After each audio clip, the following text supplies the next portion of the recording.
तो स्वागत आप सभी का काजू नंबर 8 सीजन 2 के एपिसोड नंबर 3 में। अगर आपने इसके पहले के एपिसोड नहीं देखे हैं तो मैं उसका लिंक वीडियो के डिस्क्रिप्शन में दे दूंगा, तो आप वहां से जाकर देख सकते हैं। तो चलो इस एपिसोड को शुरू करते हैं। तो इस एपिसोड की शुरुआत में हम लोग देखते हैं कि किकोरू ने काफका को बचाने के लिए उस मॉन्स्टर पर अटैक कर दिया होता है और वो मॉन्स्टर किकोरू के अटैक को खाने के बाद खुद को हील करते हुए किकोरू को देख रहा होता है उस पर अटैक करने के लिए। वहीं से इसाओ सुमेमिया की हरकतों को ऑपरेशन रूम में कर देख रहा होता है और कुछ करने के बारे में सोच रहा होता है, लेकिन डायरेक्टर इसाओ को टोक देते हैं कि वो वहाँ से ना जाए एंड वो सोच रहे होते हैं कि वहाँ से जाकर अपनी बेटी को जान बचाने के लिए। लेकिन अगर उन्होंने ऐसा किया तो इसलिए काजू नंबर 8 खुद को साबित नहीं कर पाएगा। और इसके अलावा अगर उन्होंने नंबर सूट का हद से ज्यादा इस्तेमाल किया तो उनकी लाइफ फोर्स भी कम हो जाएगी और ज्यादातर ऐसा होने के चांसेस हैं कि वह मर भी सकते हैं। चीफ डायरेक्टर की बात सुनकर पहले तो कुछ नहीं कहते और बाद में कहते हैं कि मैं फालतू में ही परवाह कर रहा हूँ। इस साल की जनरेशन की टॉप मेंबर्स हद से ही ज्यादा ताकतवर हैं। सुनोमिया काफका के ट्रांसफॉर्मेशन के बारे में पूछती है तो काफका बताता है कि उसको पता नहीं कि आखिरकार वो ट्रांसफॉर्म क्यों नहीं हो पा रहा है और इसके पीछे सुनोमिया को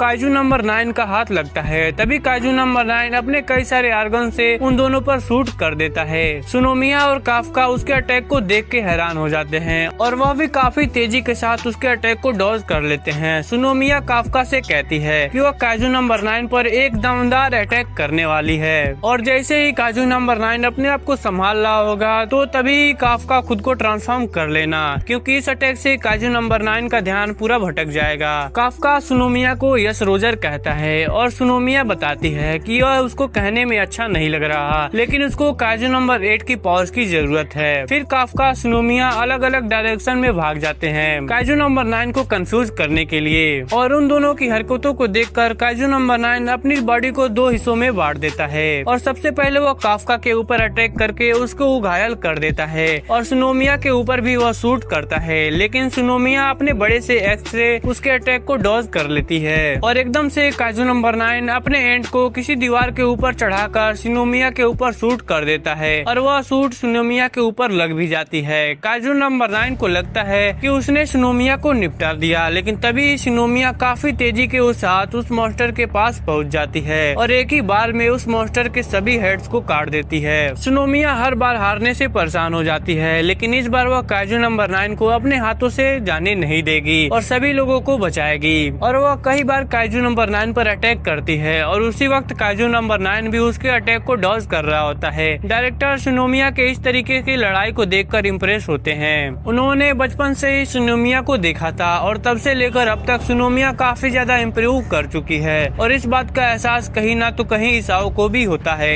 अब हम यहाँ से पास्ट का सीन देखते हैं जहाँ पर सुनोमिया नर्सरी क्लास में होती है और वो किसी न्यूज को देखकर काफी ज्यादा खुश हो रही होती है, क्योंकि किसी के ड्रॉप मेंबर ने एक काजू को न्यूट्रलाइज कर दिया है और वह कोई और नहीं होती, वो होती है हिकारी सुनोमिया। सुनोमिया के मॉम को सभी लोग वेलकरी के नाम से जानते हैं, जो कि एक ही झपटे में मॉन्स्टर को मार डालती है। यहाँ तक कि सभी जापानीज लोग सुनोमिया की मॉम के फैंस होते हैं। तभी सुनोमिया की दोस्त सुनोमिया से कहती है ये तो तुम्हारी मॉम है ना। सुनोमिया और उस बच्ची की बात सुनकर सभी बच्चे उसके पास आने लगते हैं, क्योंकि यह काफी कूल बात होती है सुनोमिया के लिए कि सुनोमिया की मॉम एक वेलकरी है। सुनोमिया भी काफी खुशी के साथ बताती है कि वही उसकी मॉम है। अब यहाँ से अगला सीन हम रात का देखते हैं, जहाँ पर हिकारी सुनोमिया काफी देर तक अपने घर पे आई है और एकदम से आकर अपने मॉम को गले से लगा लेती है। यह देखकर इसाओ सुनोमिया से कहता है कि उसको ऐसा नहीं करना चाहिए, क्योंकि उसकी मॉम काफी ज्यादा थक कर आई हैं। इसाओ ने ऐसा नहीं सोचा था कि हिकारी भी सुनोमिया के साथ खेलने लगेगी। तभी सुनोमिया गोल गोल घूमते हुए अपने मॉम को बताती है कि स्कूल के सभी लोग उसकी मॉम के बारे में बात कर रहे होते हैं कि वो काफी ज्यादा कूल है। तभी हिकारी एकदम से रुककर सुनोमिया से पूछती है कि वहाँ पर किसी को चोट तो नहीं लगी। सुनोमिया बताती है कि वहाँ पर किसी को भी कुछ नहीं हुआ। यह सुनकर हिकारी काफी ज्यादा खुश होती है और वैसे ही खेल खेल में हिकारी सुनोमिया के हाथ में लगी चोट एक्सपोज हो जाती है और जब सुनोमिया इसके बारे में पूछती है तो हिकारी बताती है कि आज का आने वाला काजू बहुत ही ज्यादा ताकतवर था, तो इसलिए उसे निपटाते समय ऐसी चोट लग गई, लेकिन उसको ज्यादा दर्द नहीं हो रहा होता है। तभी सुनोमिया अपनी मॉम से कहती है कि वह डिफेंस फोर्स को ज्वाइन करेगी, क्योंकि उसकी मॉम को दोबारा चोट ना लगे। यह सुनकर हिकारी हैरान हो जाती है, इसाओ की तरफ देखने लगती है,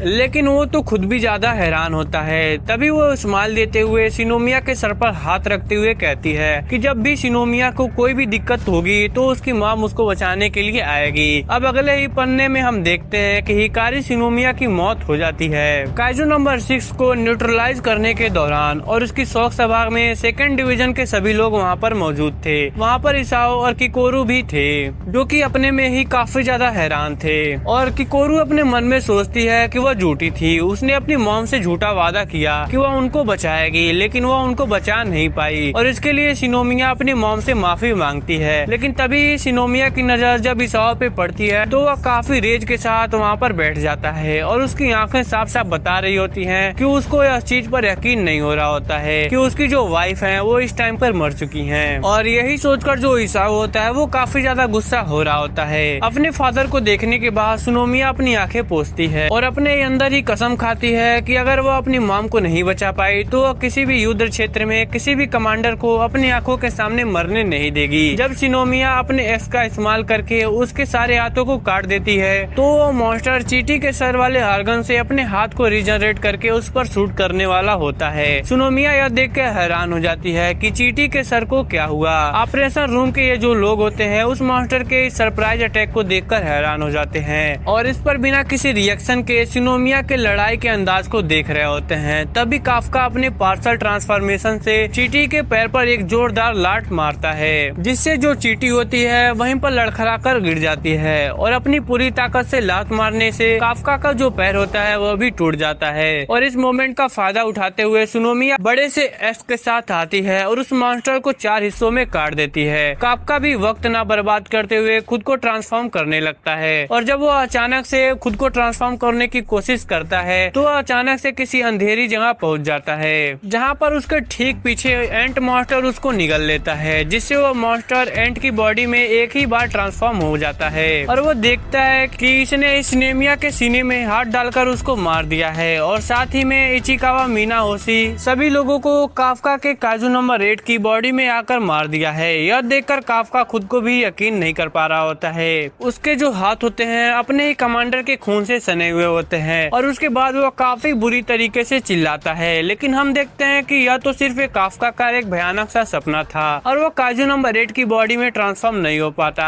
यह देखकर सभी लोग हैरान हो जाते हैं। काफका समझ जाता है कि उसका ट्रांसफॉर्मेशन न होने का कारण काइजू नंबर 9 नहीं है और फिर काइजू नंबर 9 खुद को हील करके किकोरू और काफका पर शूट कर देता है, जिससे कि किकोरू का एडवांस वेपन टूट जाता है और काफका हवा में उछलते हुए लड़खड़ाते हुए गिर जाता है और उसकी बॉडी से बहुत ही सारा ब्लड लॉस हो रहा होता है। काफका समझ जाता है कि उसका ट्रांसफॉर्मेशन न होने का कारण सिर्फ उसका डर है। काफका का बस डर होगा अगर वो मॉन्स्टर एंट की बॉडी में ट्रांसफॉर्म हुआ और अगर उसका कंट्रोल उसमें खो गया तो ऐसा ना हो कि वो अपने ही सभी टीममेट को अपने ही हाथों से मार डाले। तभी किकोरू काफका के सामने आकर अपनी छोटी सी पिस्तौल निकाल लेती है। शिनोमिया को पता चल जाता है कि काफका का ट्रांसफॉर्मेशन क्यों नहीं हो पा रहा। शिनोमिया उसको समझाती है, कमांडर आशरो, वाइस कमांडर हासिनो और इचिकावा जैसे कमांडर को तुम अंडर एस्टिमेट मत करो। हम सभी लोग अपने एक एक स्किल को लेकर यहाँ तक पहुँचे हैं और किसी भी काइजू में इतना दम नहीं है जो कि हमें आसानी से मार डाले, तो इसलिए खुद पर भरोसा रखो और डिफेंस फोर्स को दिखाओ कि तुम क्या चीज हो। काफका किकोरू को बात को समझकर अपने अंदर कहता है कि वो एक नंबर का बेवकूफ है, क्योंकि ऐसी कोई रीजन नहीं है कि उसके कमांडर मर सके, क्योंकि उसके कमांडर काफी ज्यादा कूल हैं। और एक बार फिर से अपने कमांडर पर और खुद पर विश्वास रखने के बाद काफका खुद को ट्रांसफॉर्म करता है। तभी काइजू नंबर 9 को काफका की तरफ कुछ अजीब महसूस होता है और जब शिनोमिया जब काफका की तरफ देखती है तो वह कहती है कि वो हमेशा की तरह ही लेफ्ट है काफका।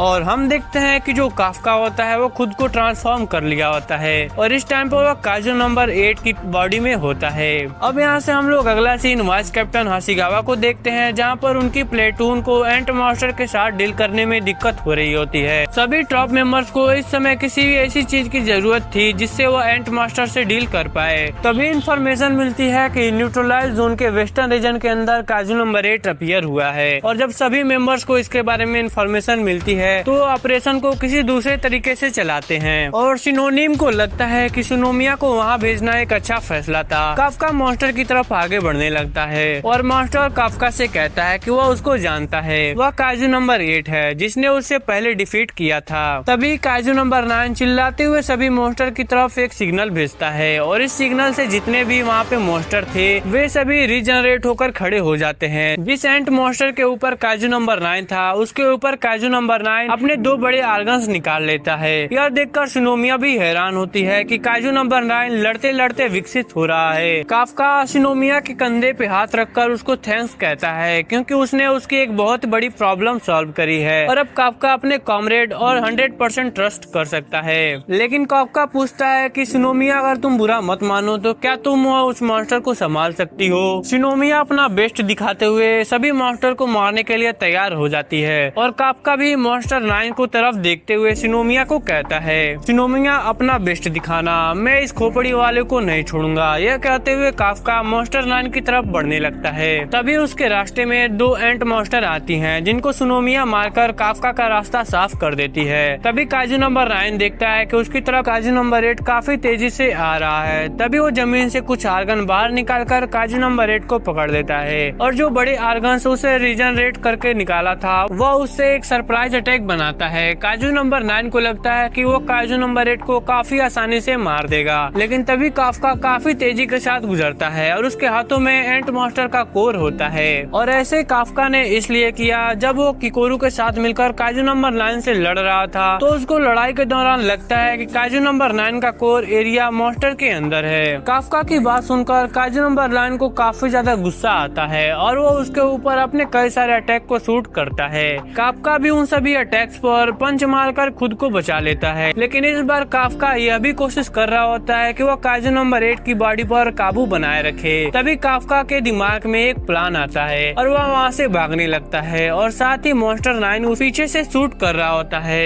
एक एंट मॉन्स्टर उसको रोकने के लिए उसके सामने आ जाती है, लेकिन काफका उससे बचते हुए उसके सामने ही भागने लगता है। तभी काजू नंबर 9 जमीन से आर्गन बाहर निकालकर काफका को पकड़ लेता है, लेकिन काफका उन आर्गन्स को काफी आसानी से इग्नोर करते हुए आसमान की तरफ एक जंप मारता है और अपने पैरों वाले हिस्सों में होल करके काफी प्रेशर के साथ काजू नंबर 9 की तरफ आगे आने लगता है। काजू नंबर 9 के समझ में नहीं आ रहा होता है कि काफका क्या करने की सोच रहा है और जब काफका उसके पास आने ही वाला होता है तो वो उससे कहता है, बस दुआ करो कि तुम इस अटैक से बच जाओ। और फिर वो अपने पावरफुल पंच को आसमान में ही चार्ज करके मॉन्स्टर 9 के ऊपर मार देता है। काजू नंबर 9 अपने हाथों को मर्ज करके उसके अटैक से बचने की कोशिश करता है, लेकिन काफका की पावर और आसमान में हुए प्रेशर से वो खुद को नहीं बचा पाता और उस अटैक की वजह से एंट मास्टर वहीं पर पिचक कर मर जाता है। काजू नंबर 9 के साथ सभी लोग काफका के इस अटैक को देखकर हैरान होते हैं और जो डायरेक्टर होते हैं वो काजू नंबर 8 से काफी ज्यादा इम्प्रेस हो जाते हैं। उसी वक्त काजू नंबर 9 काफका के पीछे हील करके एक मैसेज भेजता है कि वो खुद को फिर से रीजनरेट नहीं कर पा रहा। बीटा को जल्दी से यहाँ पर बुलाकर उसके साथ जुड़ने के लिए वो कहता है। बीटा उसके मैसेज को सुन लेता है कि इस समय जो कोर एरिया है वो डैमेज है। बीटा उसको बताता है कि वो इस वक्त नहीं आ सकता क्योंकि इस वक्त उसकी फाइट कमांडर नारुमी के साथ काफी इंटेंस चल रही है और कमांडर नारुमी बीटा को कुछ भी करने का मौका नहीं देता। काजू नंबर 9 बीटा को बताता है कि वह इस समय काजू नंबर 8 से हार चुका है, लेकिन बीटा बिल्कुल भी जाने के लिए राजी नहीं होता क्योंकि उसको कैप्टन नारुमी के साथ फाइट करने के लिए काफी मजा आ रहा होता है। हाशिगावा नारुमी से पूछता है कि वह इस वक्त काजू नंबर 8 खुद पर काबू खो दे तो वह क्या करेगा। नारुमी बताता है कि सबसे पहले वह शिनोमिया को बचाएगा और उसके बाद वह खुद ही काजू नंबर 8 के साथ फाइट करेगा। और यह कहते हुए नारुमी अपनी फुल कम्बैट पावर को अनलीज करता है जो कि होती है 98%। ऑपरेशन रूम के सभी लोग बताते हैं कि नारुमी अपने सूट की पावर को अनलीज कर लिया है। फिर नारुमी काफी तेजी के साथ एंट मास्टर के हाथों को काट देता है और वो काजू नंबर 9 खुद को पीछे करके नारुमी पर शूट करने वाला होता है, लेकिन तभी नारुमी अपने कस्टम वेपन से बीटा पर शूट कर देता है। इस चीज का एहसास बीटा को थोड़ी देर बाद होता है कि नारुमी के पास एक कस्टम वेपन है। फिर बीटा उस पर फिर से शूट करने लगता है, लेकिन उसी समय नारुमी उसके सभी शूट को स्लैश करते हुए उसके ऊपर शूट कर रहा होता है। नारुमी की स्पीड और स्किल्स को देखने के बाद बीटा को एहसास होता है कि उसका मुकाबला किससे है। तभी अपने एंट मास्टर को दीवार के ऊपर चढ़ा लेता है और अपने बाकी के एंट मास्टर को नारुमी के ऊपर भेज देता है उस पर अटैक करने के लिए। नारुमी सभी एंट मास्टर को मार रहा होता है, लेकिन तभी बीटा उसके अचानक से सामने आ जाता है और उस पर शूट करने ही वाला होता है, लेकिन नारुमी उसके ऊपर स्लैश लगा देता है। हैरानी की बात तो यह होती है कि बीटा काफी तेजी के साथ उसके स्लैश से बच जाता है एंड वो उसके बगल में आ जाता है और नारुमी के ऊपर शूट करता है, लेकिन नारुमी काफी आसानी से उसके शूट से बच जाता है। और जब ऑपरेशन रूम में सभी नारुमी को अपने आसपास देखने के लिए बोलते हैं कि वहाँ पर जितने भी एंट मॉन्स्टर हैं उन सभी ने खुद को दीवार पर चिपकाकर मॉन्स्टर का अटैक बन चुके हैं। और तभी वहाँ पर एक बहुत ही बड़ा धमाका होता है और जो डायरेक्टर होते हैं वो यह नोटिस करते हैं कि मॉन्स्टर 9 लड़ते हुए अपने आप को इम्प्रूव कर रहा है। और अगर इस चीज को थोड़ा ध्यान से ऑब्जर्व करे तो यह 3rd डिवीजन की पहला रिपोर्ट जैसा है। जितने भी मॉन्स्टर काजू नंबर 9 के साथ जुड़ रहे हैं वो उतने ही ज्यादा ताकतवर हो रहे हैं। और जहाँ बात आती है काजू नंबर 9 की, यह किसी तरीके के वायरस की तरह है। डिफेंस फोर्स की हिस्ट्री के सभी मॉन्स्टर से काफी ज्यादा अलग है यह काजू। हमारे लिए सच में यह बहुत बड़ी दिक्कत है। और जब ऑपरेशन रूम के सभी लोगों के कानों में आवाज पड़ती है तो उन लोगों के तोते उड़ जाते हैं। जब स्क्रीन चालू करी जाती है तो नारुमी उन सभी लोगों पर भड़क रहा होता है कि लड़ाई का थोड़ा माहौल क्या बदला, तुम सभी लोगों ने तो मेरे को मरा घोषित कर दिया। यह बात नारुमी कहता है। नारुमी बताता है कि उसने उस मॉन्स्टर के सभी सरप्राइज अटैक पर एक स्लैश मार दिया है जिससे उसको ज्यादा नुकसान नहीं हुआ। यह चीज बेटा को हैरान करने के लिए काफी था और इसाओ को पूरा यकीन था कि नारुमी ऐसा ही कमाल दिखाने वाला है। और नारुमी अपने बाल को ऊपर करके शिकार करने के लिए तैयार हो जाता है। और जब बीटा की नजर नारुमी की आंखों पर पड़ती है तो वह समझ जाता है कि यह आंखें तो किसी काजू की तरह हैं। और फिर नारुमी ठीक उसके सेंटर में एक अटैक कर देता है और वो बताता है कि उसके पास एक कस्टमाइज वेपन है। यह जापान के सबसे पुराने कस्टमाइज वेपन में से एक है और यह वेपन बना है काजू नंबर 1 के रेटिना आर्गन से। और इस वेपन को आंखों में पहना जाता है जिससे पहनकर यह पता चलता है कि आगे जाकर मॉन्स्टर क्या अटैक करने वाला है। और जो हमारा जो एपिसोड होता है वह यहीं पर खत्म हो जाता है। तो कमेंट बॉक्स में जरूर बताना है कि तुम्हें यह एपिसोड कैसा लगा। तो चलो मिलते हैं अगले किसी और नए एपिसोड के साथ, तब तक के लिए शायोनारा।